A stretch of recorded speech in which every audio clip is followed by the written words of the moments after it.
I think the most transformational moment in a boy's life is when he feels welcomed into manhood by a father. And it's something that probably you wanted your father to do, or you wanted another man to do, but most men haven't had that happen ever.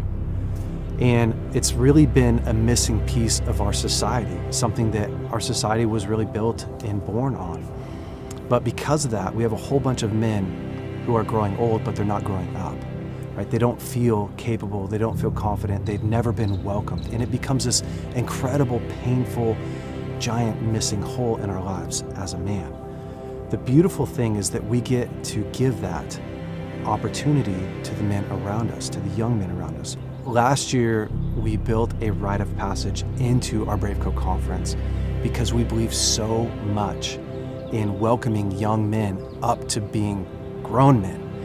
And it's a 3.1 mile Tough Mudder course. We thought it would be great. We thought that it would be exciting. But what actually happened was it was the most transformational thing that we did all week for both the young men and the grown men. It's one thing as a father. I have 3 sons. It's one thing for me to welcome my son into manhood. It's a whole nother thing for him to be amongst grown men, heroes that he looks up to, maybe a man that he just met at the conference, and have that man look at him and say, you can do it, and welcome into manhood.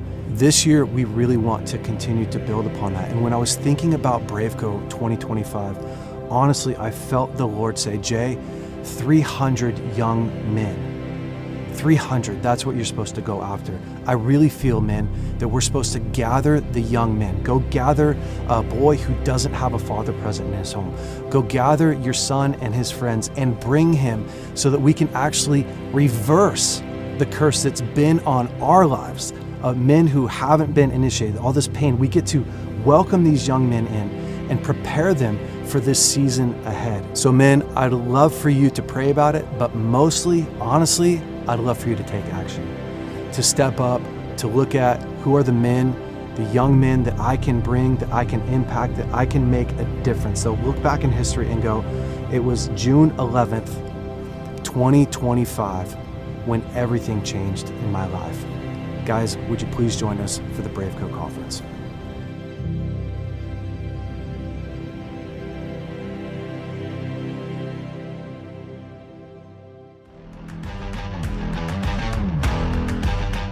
Welcome back, everyone, to the BraveCo podcast. This week, I have a man that I have been following for a long time. He's been in the trenches leading men longer than most guys have been alive. Tome is the founder of Crossroads Church, one of the largest churches in the country, and he is the author of quite a few books, including 5 Marks of a Man. He's gritty, bold, no BS guy when it comes to calling men into maturity. Brian, thanks so much for coming on to the podcast, man. I really appreciate it. Jason, great to be here, although it's not really great to hear that I've been doing this longer than a lot of guys have been alive, you said. You sound like an old fart right off the top of the podcast. That doesn't make Well, me just feel too lots of good. wisdom is what I'm saying. Like you've been leading men for longer than a lot of young guys have been alive. How's that? Okay, that's right. That's right.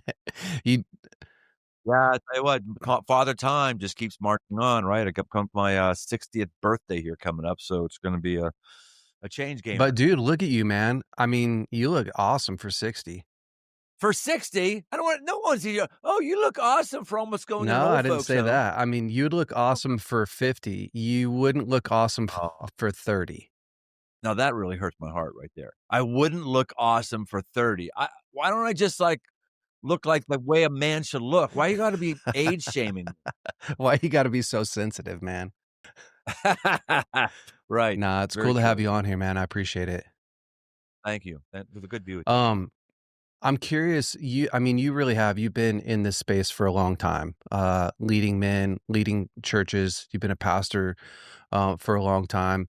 Can you tell me just real quick before we jump in? I'm going to ask you some questions about manhood and masculinity, but when did you become a pastor and what did that look like? In high school, I wanted to go into the Marines, because it was a way to rebel against my parents and their designs for Wow. my life, which was college. So I thought, I'm gonna go to the Marines. But then I felt a call to ministry. At that point, it was student ministry. And so I changed my plans, and I actually had to go to school because I was in a youth ministry training program. So when someone says that, I would say I got the call to ministry at age, at that point I was 17, 16, 17. So I wasn't quote unquote Yeah, ordained, which didn't happen till 1992. But I would say that's when I got called into ministry, and I've had different jobs that's since. cool. And then when did you start pastoring for Crossroads? Did you start Crossroads or did you I Wow. did. Yes. I answered an ad in the back of a magazine, from 11 people who wanted to start a church for people who had given up on church, but hadn't necessarily given up on God. And I'd never been to Cincinnati, but we did the beauty pageant tour. I basically tryouts and everything, and they said, "Yeah, this is, we'll take you. The thing we give you is 1 year of salary guaranteed." This is all coming from their Oh savings my and their home gosh. equity lines of credit, all that stuff. We can give you 1 year, and then if it works, great. If it doesn't work, then, we're done. So we said, "Well, great, we're on." And people said to me, "Well, how did you know that God was calling you to Cincinnati, our crossroads?" And the answer is, because it's the only option I had. That's why. Nobody else wanted me. There wasn't anybody. I did networking, I answered ads, I did everything, but nope, nope, everyone said no. This is the only place I go, so that's what it was. That's how I knew God had Man, called I me. love that answer. We all want God to come to us and give us this green light and write us a letter and let us know exactly what we're supposed to do. But yeah, so very few times it actually looks like that. Right. Uh, Yeah. We're addicted to feeling like there's a roadmap and God's gonna give us turn by turn directions, and it doesn't no. work that way. There's not a blueprint for your life where every day is pass fail of what you're going to do or not going to do. God gives us freedom. And right therein is probably part of the problem with Hmm. men in the church is that we're not being given a message of freedom. We're being given a message of towing the line on morality, given a message of this is what you should be doing with your life, giving a message of this is how you should be leading your home, quote unquote, leading your home, whatever the heck that means. And a lot of guys, they just don't feel like they're anything other than a pawn in somebody else's idea in the hands of some chess master of what they should be doing or not doing. That tends to be churchy people, and it just doesn't work. Can you explain that a bit more? Um, because I like where you're going, and I think that's true. But I'm curious because when you say that, I mean, I feel like there's a lot of things that a man's told to do that's good and maybe instructions. But go deeper into what you're talking about. Well, there's a really good thing in cultural Christianity. I mean this phrase Yeah. positive now. There's a really good thing in cultural Christianity of giving us a template with a lot of those things are healthy. Like it's a good template for me to have had when I was a youngster that you should get Yeah. married. It's a good template to have of you should look to get married in your 20s. Now, I know that we have listeners that are hearing me go, "What planet are you on?" I know I'm behind the 8 ball. I'm outside the American mainstream. But I'm saying, what planet are you on that you don't know that this is the cultural norm for every male in every corner of the globe throughout all of history? All of them. As soon as they could Yeah. ejaculate, they were not a boy, and they were expected to have a family and to produce crops and defend a town immediately. Immediately. I mean, the whole phrase of adolescence didn't get invented. I think it was until 1910. Maybe it was Yeah. somewhere late 1800s, early 1900s, and it was just meant to be this strange, like in between time where people don't know how to feel when they're going through puberty. So we've taken it from, well, this is now 13 years old to 14, now Yeah. 13 to 18, now it's 13 to 30, It's true. Um, and I think that there's it's a good thing that the church brings to the culture of America of, "Hey, it's a good thing for a man to be married," and for me, I wouldn't be where I was in life had I not Yeah. married who I was. So, we have Yeah. those things, Jason, now, go beyond that. Then we get into stuff which when the church just acts like a disseminator of moral Yeah. platitudes, men start to check out. This is what this is what how you should read the Bible, Yeah. when you should read the Bible. This is how you should lead family devotions if you lead family devotions. This is how you should never touch alcohol, you Yeah. should never touch tobacco, you should never just on and on these sorts of moral platitudes, and some of those things may be fine, but when that's what we're majoring on, no guy's imagination is captured. You have to capture guys' imagination to get them to the next place spiritually. Man, I couldn't agree with you more. I think that you have to do these things in order to be something and or in order to be validated, accepted. Most men are under challenged, over coddled in our society. I love what you're saying about men want to be free. I'm curious, from your perspective, because again, you've been a pastor for a long time, and not just a pastor, but a very successful pastor. I followed your church for quite a while, having been a pastor myself for 20 years, Bethel Church. How are you successfully reaching men? What's one of your strategies? What's your thought for reaching men? I I think the most important thing to reach men is have a church that speaks with a masculine Mm, tongue. That's the most important thing to do. We can create a men's ministry, which is good to do and really, really healthy to do. Generally, we tend to create men's ministry because we wanna talk in a way that we wouldn't dare talk on a mm, Sunday morning. And I say, "Well, let's bring that language, bring that tone, bring that intensity, bring those examples, illustrations, bring 'em on Sunday morning. Do that." So, I think that's where it starts is with the overall culture of the church, and of course, it's been talked about a lot. The overall culture of American church is very feminine. It's why the highest percentage of people coming to churches women. Yeah. are women, men, and which is not the way it is in, like, Islam, Yeah. for example. The most committed members of Islam are men because I don't know exactly why. I don't go to a lot of No, mosques, I haven't Jason, been in a but while either. I assume that they call them to a higher standard. They give them commitment. They give them community. I haven't done a deep dive on it. I just know it says something about Islam. It says something about Christianity that we're not talking the way that we should. I'll give you an example, Jason. I spoke at our vet camp. We have man camp, woman camp, couples camp, vet camp, mother-daughter camp, Wow. father-son camp, little girl gerbil camp, and all different. Pet Oh, camp. yeah, yeah, yeah. We got all the camps, right? So I spoke at our most recent vet camp, which is the smallest of all of our camps. It's kind of a niche audience. I'd never spoken at our vet camp before because I'm not a vet. I had that dream to go in the Marines when I was a high school student. But I never did, so I can't go to vet camp. So why should I speak at vet camp? Well, when they asked me to speak at it, just to come in and do it, I said, "That's great. Let's do it." And you know what I'm gonna do? I'm gonna do a talk that I haven't done on the weekend, to my shame.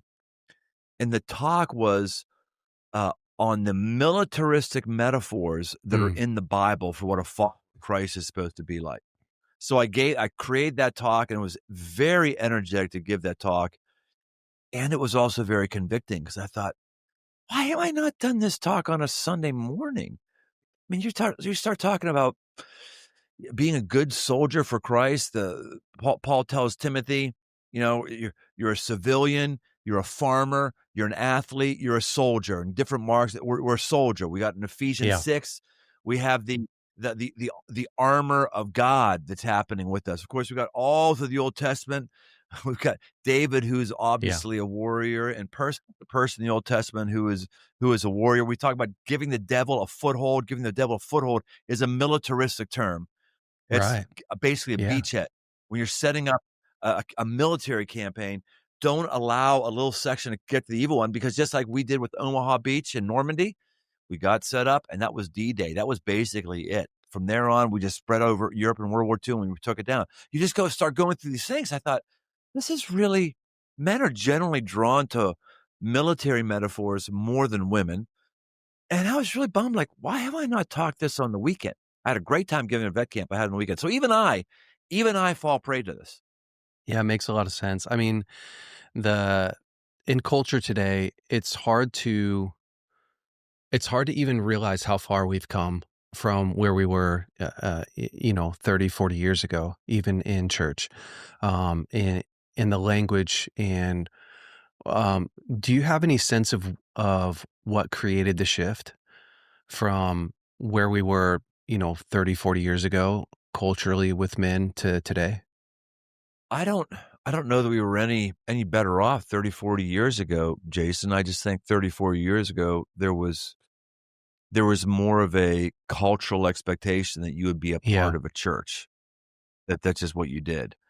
I think if you look back in America's history, I think men have, regularly kinda shied away from Christianity for whatever reason, and I think it's worse. I do think it's worse.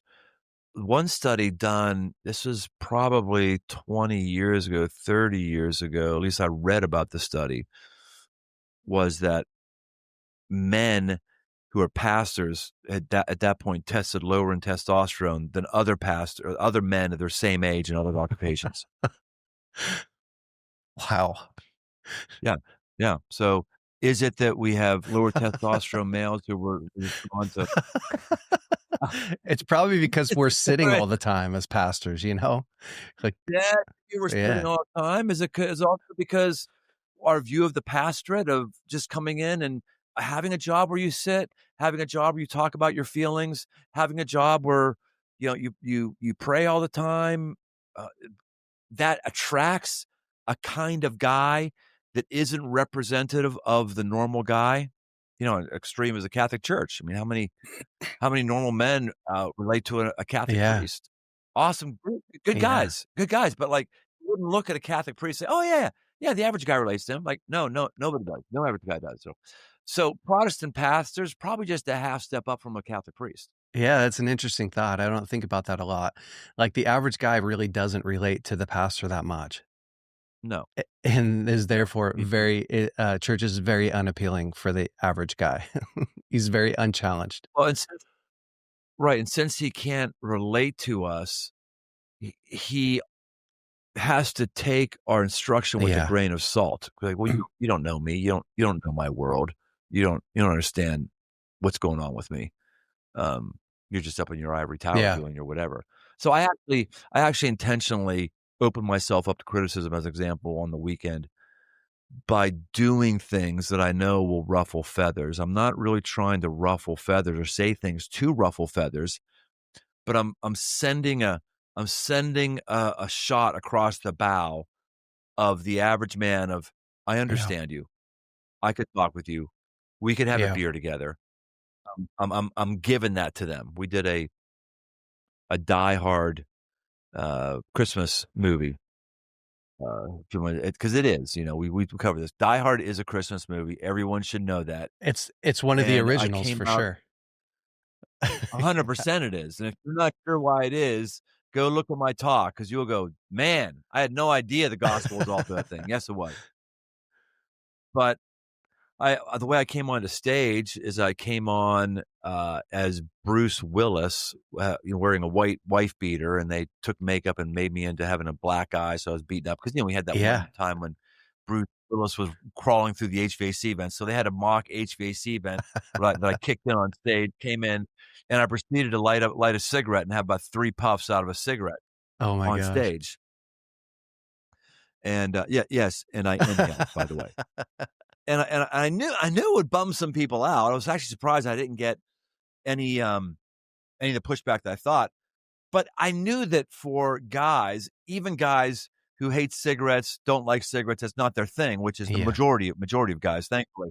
I knew it was like "Oh, you do play in a different world than Bible guy on the weekend." I thought that was important. And I guess, you don't care about the pushback.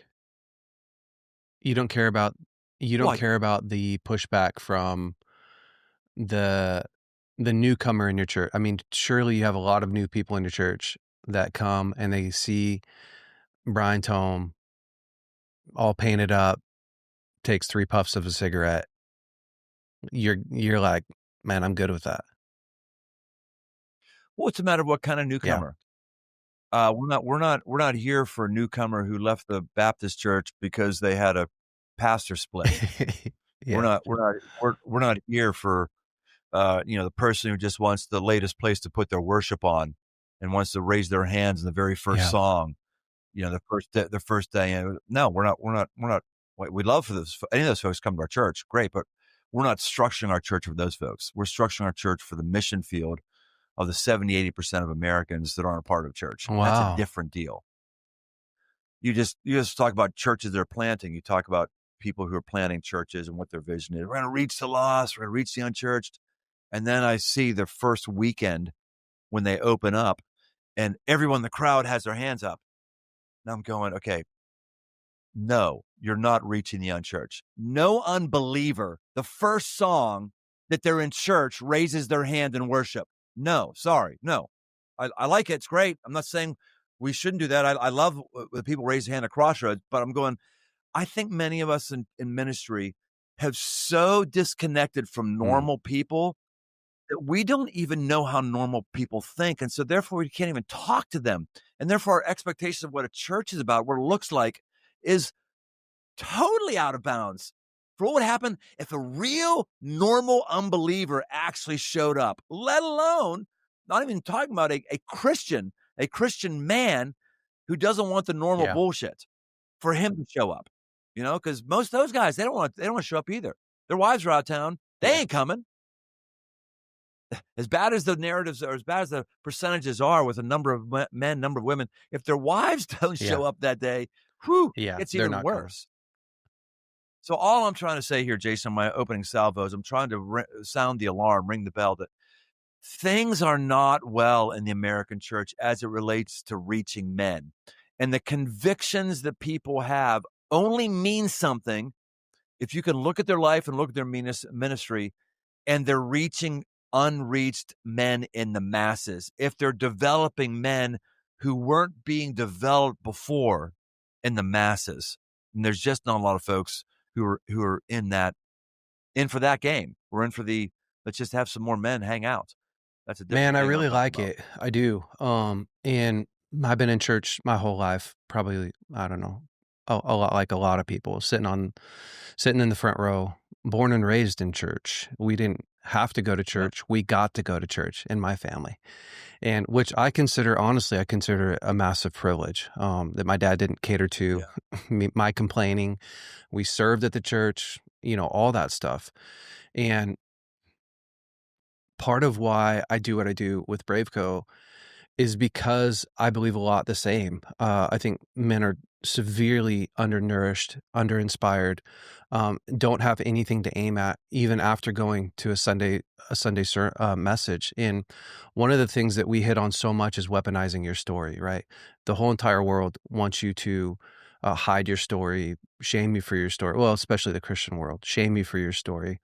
But to me, that is the most important thing, is to be able to take the areas of your life that feel shameful, that feel the mistakes that you made, broken down, and to be able to use those as a weapon. It's one of the things that I talk about a lot. I was at a really wealthy Christian men's retreat, got invited into a couple weeks ago. And the first thing I did was that night was to share my story. It's masturbation from 10 to 16, pornography, addicted to pornography, 15 to 16, had oral sex with another boy when I was 11 years old, not really knowing fully what it was, just curious, divorced it at 27, was a single dad for 5 years.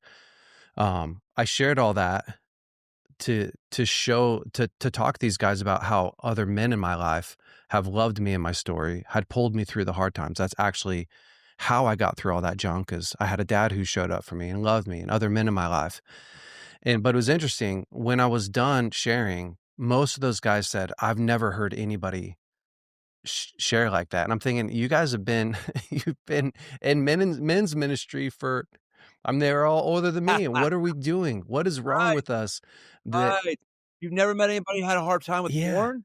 You've never you haven't this is a pretty big deal, it's a normal yeah, it's thing. Yeah. interesting. And I do, I've watched a couple of services that you guys have done at Crossroads, and I love how Super Bowl, you have it all decked out like football. And I saw the Bruce Oh, Willis one. I think it's awesome that you are showing up, um, in a way that is relevant and in a way that really speaks and touches the people who are going after it. You wrote a book, I wanna transition a little bit. You wrote a book called The 5 Marks of a Man. What was the heartbeat behind that book? And can you take us through through it a little bit? yeah, I would love to, Jason. I did the reading, this is most people know this by now, but there's an issue in America where we're one of the very few cultures in the history of the world that doesn't have a transition Yeah. ceremony to take something from being a boy to a man. It's very, Yep. very common in ancient cultures for that, but we don't have that here. So me, did all sorts of destructive behaviors, vandalism, drunkenness, um, doing things with girls in high school, lying about things I didn't do with girls, but trying to boost up my Totally. esteem, all all that stuff, right? And the reason was because, my father didn't tell me, "Brian, you're a man." The best day in Jesus' life, and he had it happen twice. Jesus only heard from God 3 times. Let's go back to the blueprint Yeah, roadmap let's do it. thing. If you believe that the sovereignty of God means that there's a pass fail on what you have to do every day, and that he cares about everything from the car you buy to the girl you date to this and that, you're gonna have a really hard time wrapping your mind around, we only have recorded in the Bible that Jesus ever heard instruction or heard anything from God 3 times. And what he heard never was an instruction of Yeah, what that's to do. good. It was always about identity. God tells us who we are, he doesn't tell us what to do. I love By that. the way by the way, the 10 commandments are real. I'm not saying let's do whatever you want. No, they're commandments, they're not suggestions, they're commandments. But he hears twice from his father, "This is my son in whom I'm well pleased." He hears his baptism, and he hears it at the transfiguration where he's takes on his heavenly glory. He's got Peter, James, and John there. The other time he hears from God is God says, "I have glorified it, and I will glorify it again," talking about his name. So it wasn't like we have Yeah. any evidence that God said, "Okay, now I want you to go over to this fisherman's house. And now I want you to walk on the water. And now here's the points I want you to give in your Sermon on the Mount." Don't No you evidence think that about they're that getting that whatsoever. from I only do what I see my father doing? Do you think that that's what Okay. I'm not arguing with you. I'm saying, don't you think that that's where most believers would say, if Jesus was doing only what he saw his father doing, then he must have been hearing from Father God on a regular basis? Okay, I'm not saying he didn't hear Yeah. from the Lord. I'm not saying he did. I'm saying what's given to us in Yeah, yeah. scripture is No, I 3 love it. times. So I'm saying that if we're building a theology around I can't move until I Yeah. hear from So lame. God, It's that's a so lame. bad Yeah. theology. So lame. In fact, I think this is one of the reasons why Peter was one of Jesus' favorite. He was always Yeah. moving. He Yeah, was it's always true. doing things. Jesus would say, "Well, who do people say that I am?" "Well, some people say this, some people say this," and he said, what do you say?" And Jesus or Peter's the first person to say, "I say you're the Christ," right? Peter's the one to whack off the guy's ear who arrests Jesus. He's the one to Yeah. step out of the water, and of course, people criticize him for that. "Oh, Peter, tisk Yeah, tisk," he's the because only he one that stepped out. didn't look at the right, if he didn't look at the wind and the waves, he wouldn't Yeah. have sunk. Hey, he went, he moved, right? He denies Christ 3 times, horrible, horrible, and he puts himself in a position to do that because the other losers aren't there. They're not there. He's still trying to follow when he falls down. So what I'm trying to say to bring it back, Jason, is I think that a lot of us as men are not making strong moves because we're waiting for some spiritual Yeah. moment to happen, or we're waiting for it to be confirmed in prayer or whatever. And I'm just saying, dude, that's not the way my dad works. It Yeah. doesn't work that way. And I don't see him working that way with anybody else in the Bible, too. You got to be walking with him. You got to be hearing from him in terms of knowing your identity. You got to be spending time with him, but then you got to be ready and willing to make decisions and start moving places. That's the world that most guys live in. But in the church world, we're hesitant to talk that way. That wasn't what you asked. Five Back, five marks back of to a the man. No, no, sorry. you're good. I'm giving Come preaching on, here, and you're man. not even I asking love me it. the question. Preach on the answer. So then my son, I realized I got to do something for my son that's different than me. I got to give him a rite of passage. And then I realized, okay, well, if I'm giving him a rite of passage, what I got to define for him what a man is. What's a man? So I did a internal and external study of who I saw in the Bible. There's nothing in the Bible that says 5 marks to a man. There isn't anything in the Bible that talks about going from a Yeah. boy to a man. It's a cultural construct. Okay, they just didn't have that problem in the ancient world. It wasn't because they didn't It was coddle built children and into their have different time. standards. Yeah. 100% right. So then I had to say, well, what is it? So I said, okay, what do I see in the scripture of the kind of things that people do that inspire us? And then drawing from my decades of life, what male figures have been father figures that I've respected and I want to be like? And then what male figures just I go, oh, that person, what is wrong? What is their deal? What is it? And so when I started doing it, it came up real clear these 5 things. These are things that boys do and men do. Boys, you can be a 14-year-old boy, or excuse me, you can be a 14-year-old man and you can be a 44-year-old Yeah. boy. It's not It's about how true. old you are. It's about these Right. marks, right? And so I discovered these 5 things and laid them out and took my son through those things. And when I brought him to manhood, I said, here's what you are. Here's where I've seen you in these 5 areas. And yeah, I don't know. Do you want me to Yeah, talk yeah. about the Just to 5 or what would you like? just touch on them real quick. All right, real quick. So, and these aren't in any specific order, but these men have vision, boys Mhm. live day to day. That's one. Men are men are protectors, boys are predators. Boys Mm. take. Men take a minority position.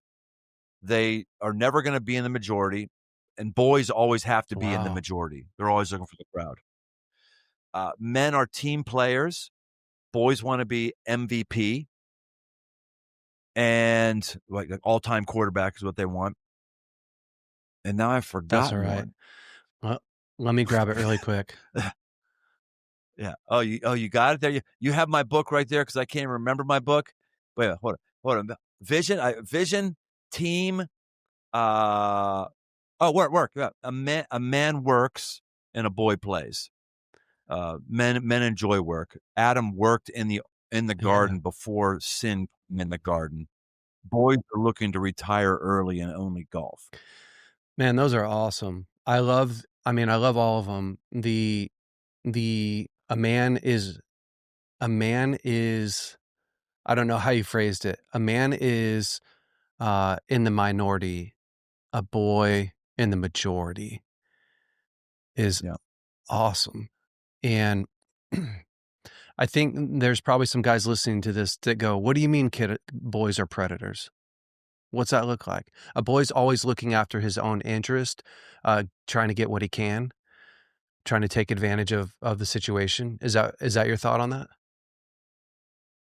Those are 2 separate marks, which the predators and the The predators and predator. Mm, the predator. Yeah, well, yeah, but boys yeah. take. So when I was a boy, I didn't protect my dad's stuff. My dad never had a car I Yeah. didn't wreck.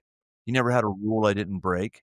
He never had money that was someplace that I didn't find Yeah. and steal. It was take, Yeah. take, take. And a man protects. So as a boy, I didn't I just wanted to take somebody's sexual innocence. I want to take well, she said it was Yeah. okay. Okay, well, she said that, but were you protecting her heart? Were you protecting her future with that. Boys, what are you talking about? They don't even understand that. They're predators. They take whatever the world is their oyster, just take and fatten themselves up.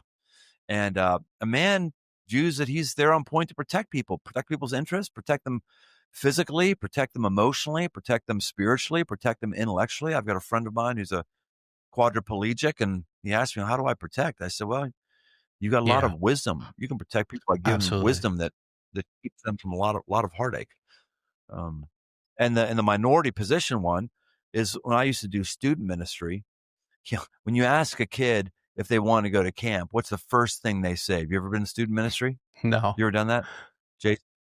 Okay, what do you guess it is? If I say, "Hey, you want to go to camp this summer with us?" What's the first thing they ask? Are the girls come? Are there gonna be girls? Or or no? Close.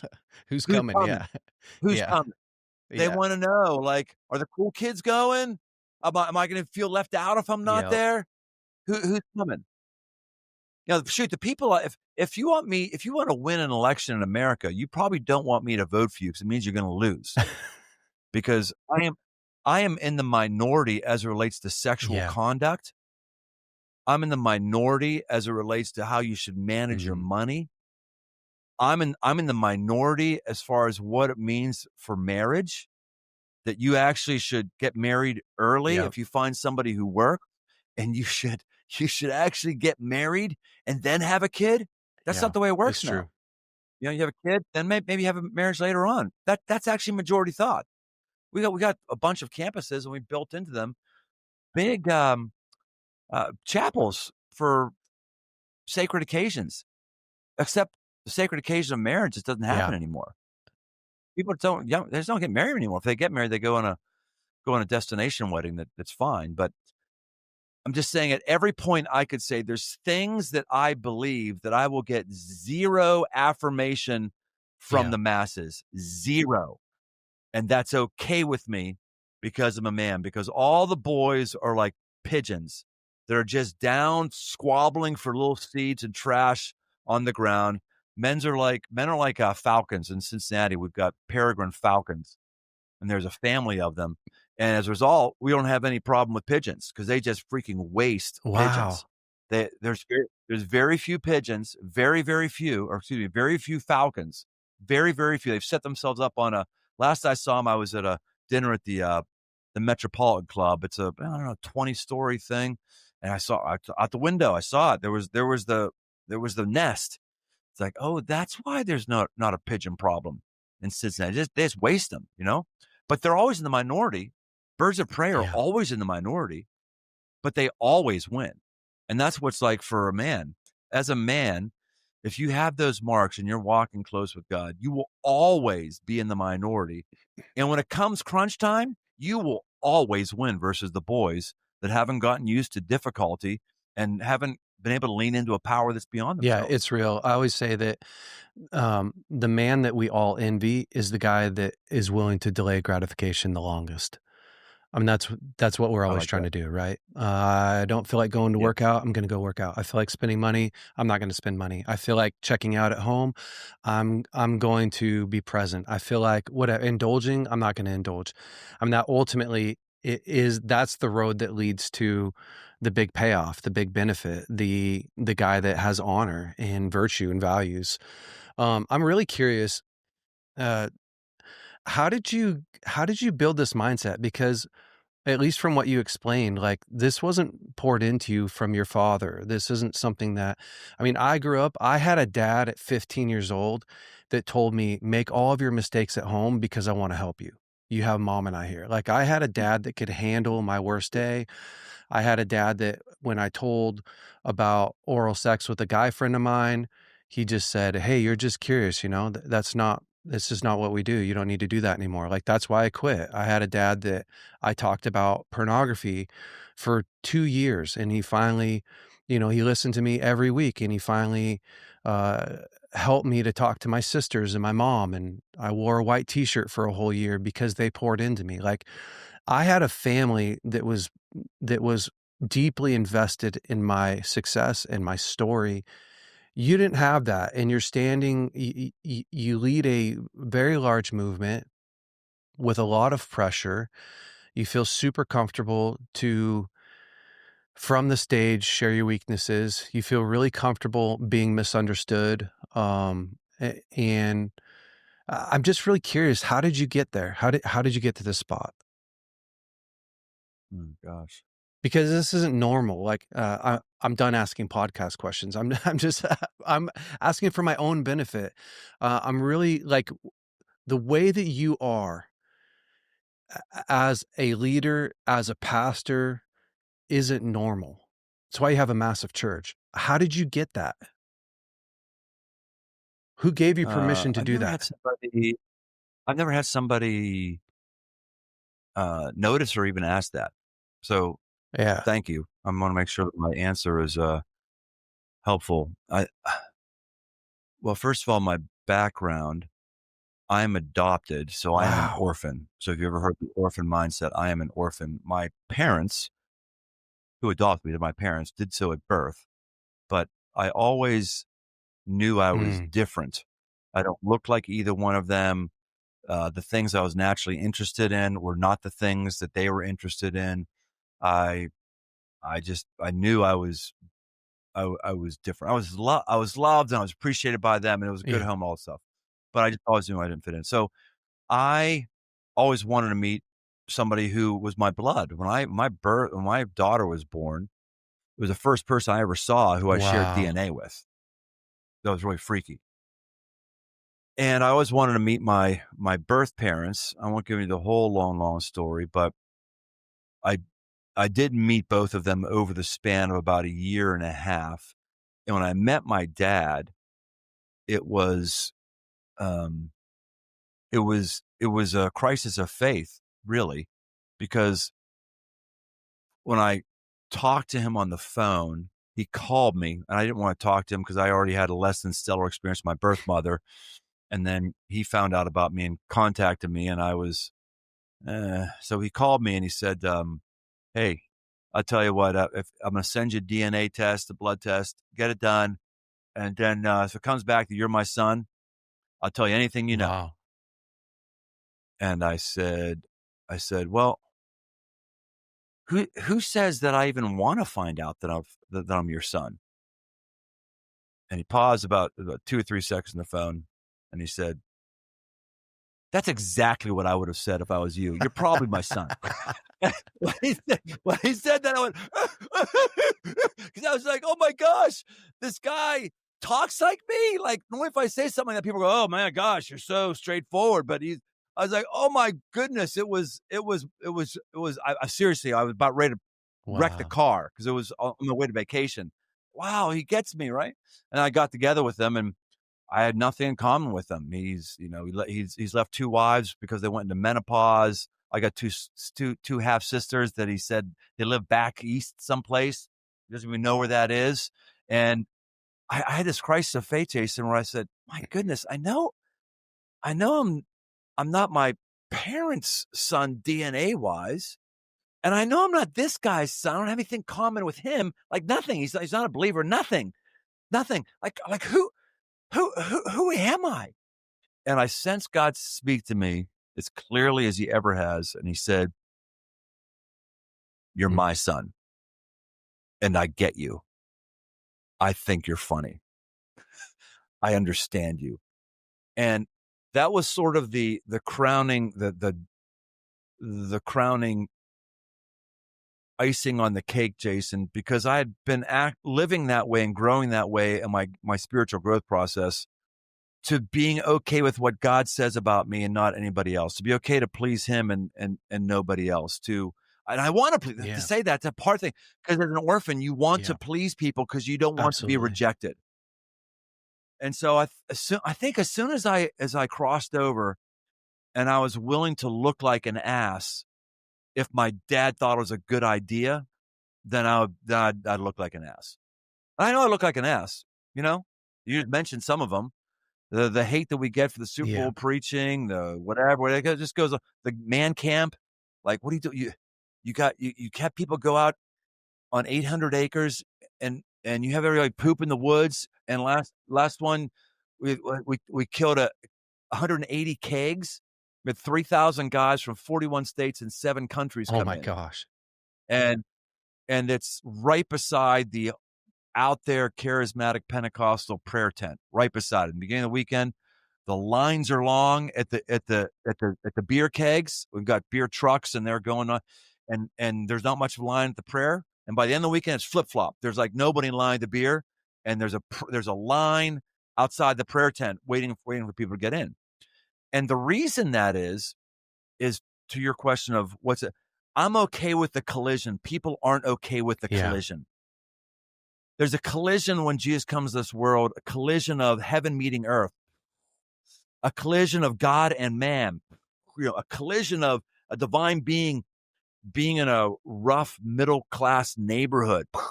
Those collisions in churches, Jason, we don't want collisions. We want everything Yeah. nice and clean cut. So people always say, okay, we want to do a man camp. Great, do it. But they never really want to do the Yeah. collisions. The collisions are, no, people have to walk in a mile. They're going to walk in a mile. The collisions are, we're going to have a prayer tent right beside beer. The collisions are, we're going to have worship and we're going to have stupid games where people are blindfolded and getting hurt because they're stumbling through the woods and shooting things or whatever it is.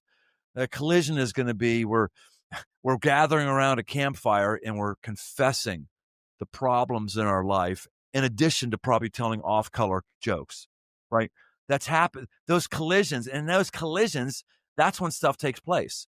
And I don't see many people who are up for the difficulty of collisions, and therefore we don't have the fruit that comes when heaven meets earth.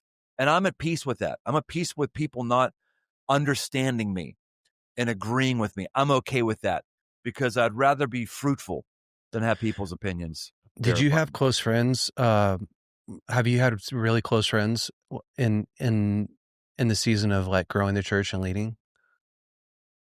Oh yeah. Oh yeah, a lot of them. Yeah, I've got my friendship bucket overfloweth. It's pretty great. I've always been able to have strong male friendships, and maybe that's why I have a sort of an innate understanding of men because I've always been in a Yeah. men's group, or been around with guys where I've just heard so many different problems and stuff. I've gotten a lot. Why do you ask that Well, question? one, you're either built like a freak of nature and you're just able to uh take people's criticism and stand outside of the norm, maybe like a John the Baptist, who's just okay. Or you have a lot of close friends, men in your life that you really value their opinion. You feel known, seen, cared for, loved, championed by them. And therefore, that helps you, that it helps to sustain. Again, I really, really admire how you lead. I admire your thought process, your fortitude. And I don't hardly even know you. I just know I've been in church for 20 Oh, years. So around leaders for 20 years in a church movement that gets tons and tons and tons of criticism for, of course, standing thank up you. for what we believe in Yeah, and walking a line. And so I understand some of what it takes and some of the criticism, having done this for a long time. And so I guess as a man myself, in leadership, it's really intriguing to me. And also, you know, it's easy to live on the outside and to look at somebody's decisions and success, but you don't really understand that person, what they went through, or why it works the way that it works. A lot of people are trying to copy everybody, and that's not bad. It's not a no, horrible yeah, right. thing. It's part of how innovation comes. It's part of how we create success.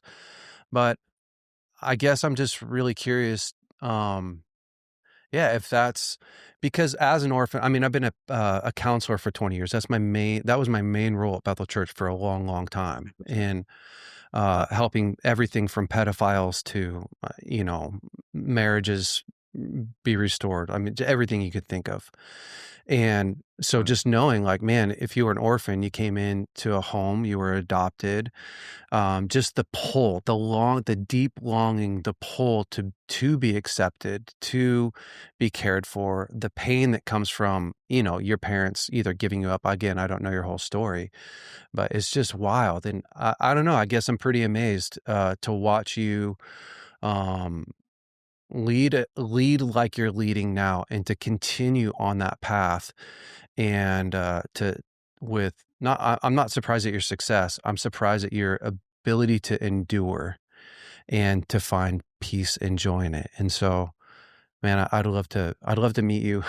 I'd love to have a longer conversation with you, because I think it's really fascinating. Well, you're really kind, and you're so kind, it makes me think you don't have an accurate perception of me. It prob I probably I'm hearing you going like, "I don't think I'm that good." I don't. I think, though, that, one of the things that orphans do, for our listeners who aren't aware, orphans is when you feel like you're alone, you feel like you have to earn approval, you feel like you're in an orphanage and you're just not any more different or special than the person next to you, and all you can eat is gruel. You're not worthy of anything that is nice. And as soon as you mess up, you're going to be disinherited. And you're orphans are constant competition with Yep. everybody around them. They feel like they've got to beat them. They're very, very sensitive to rejection because they got rejected Yep. earlier on. And therefore, one of the defense mechanisms, and this is part of what you might see, is one of my defense mechanisms is to reject you before Yes. you reject me. So sometimes I'll amp up the speech or the theatrics or whatever to get you to like to say, "Hey, you want to leave now? Want to leave now?" And it's not all that's healthy. It's not healthy. I'm just saying it comes inside of me. But one of the things for orphan, a core thing is survival. It's survival, and I've learned that there's some things that if I don't have, I cannot survive. Can you give me one of those? One of Yeah, I'll give you two of them. One of them is Yeah. transparency. If I have to spend energy figuring out how to give you my preferred self, if I have to spend energy thinking how you want me to be, and then I have to respond that way, I'm not gonna last. I was with a pastor friend of mine, a big church, huge church. Took it over for his dad from his dad. And I said, "How you doing?" So I'm doing good. I said, he's had a watershed moment. I said, "What is that?" I said, "Well, my wife and I went out to eat as we normally do in another town outside of where our church is, and we had a glass of wine." My wife said, "Really? How long are we going to do this?" Because he wanted to have a glass of wine over dinner, but he couldn't have it in the Yeah. town where he was. So, and he realized, yeah, I Yeah. can't do this. I can't. So I have to be Yeah. me. So it's being transparent. And then the second one is I don't trust myself to be on my own. I don't make a decision on my own, like any decision. My friends do. If I buy a new house, I'm giving my friends the amount of money I'm spending and where I'm going. Do you think this is a good thing? My friends know how much money I have in Yeah. retirement savings as I make decisions. I'm going today. I'm leaving at our time because I've got a special event with one of my friends. All my friends are going to be there, and I just don't trust myself to do life on my own. And I need the Bible says there's victory in the counsel Yeah. of many, and I'm a result of that. So I think those two things may make me a little Well, bit different. your comment to me, that I don't know you that well, and maybe you're you're not that special. I would push back and say, at some point you believe that your story is what makes you valuable and lovable. How God made you, and that's special enough that it enables you to be transparent. Um, because I just again, just so many, like your friend who's a pastor, of a large movement, who has to go outside of town to drink a glass of wine. Ultimately, he still has a struggle with his own story, and what Right, what right, makes him good word. acceptable and lovable, and your ability to let people see inside of you. So I'm sure that you have tons of I'm sure that I'm sure that you're not an easy guy to be around all the time. Probably not the easiest guy in the world to be married to, but you're I'm sure just by what you've built, you're an exceptional man, an exceptional leader. And I always say I love to bring guys onto the podcast that other men can look up to. And we all have areas in our life that aren't perfect. You know, we all have areas in our life, the flaws that also makes us great. You know, it's just our strength overplayed. But I really do, man. I want to honor you for who you are and what you've come through, your story, what you're building, how you're leading men, the example. There's not a lot of guys like you out there, and especially leaders of churches. There's a lot of men who lead men's ministries. It's not hard to be a men's ministry leader, honestly, uh, because you can go rogue, and there's a million guys that want to go rogue and, swear because you can't say shit in church, or to, get drunk because we're somehow bucking the system, and that's what makes us cool. But that's not what you're doing. And Right. I just really love that you're both leading women and men and young children in a way that um, is so out front. So I know you got a meeting coming up, and so we gotta close this down. But Brian, thank you so much for your time, man. I really appreciate it. Brother, it was really good to be with you. You've got some really good insight and just a good, humble heart, and that's where strength is. So you got a great future ahead of you, and I'm impressed with your humility and transparency, talking about your past. That's a big deal. Um, I've gotten a lot from you Thanks, today. man. Thank you, man. BraveCo, man. Hopefully you enjoyed this podcast this week. If you do, please share it with another friend. Also, we have a rite of passage coming up because we believe in the rite of passage so much. We've got our BraveCo conference June 11th through the 13th. We're doing a 3.1 mile tough mudder rite of passage, like Brian talked about earlier. We believe so strongly in marking a moment of time in which a young man is welcomed into manhood, and of course not stopping there, but continuing in that. And so if you're interested in that, you can go to braveco.org, check out the events there. We will see you next week on the BraveCo podcast. Hey, BraveCo men, hopefully you loved this week's episode. Listen, if you have not subscribed to our podcast, you are already behind. Go ahead and click right here to subscribe to our podcast. And if you have not watched last week's episode, you can click right here and watch last week's episode. And listen, if you want to upgrade your wardrobe, you can check out some of our new hats that we have in stock and all our other swag. Go to braveco.org and you can look at our store there. Have a great week. We'll see you next week.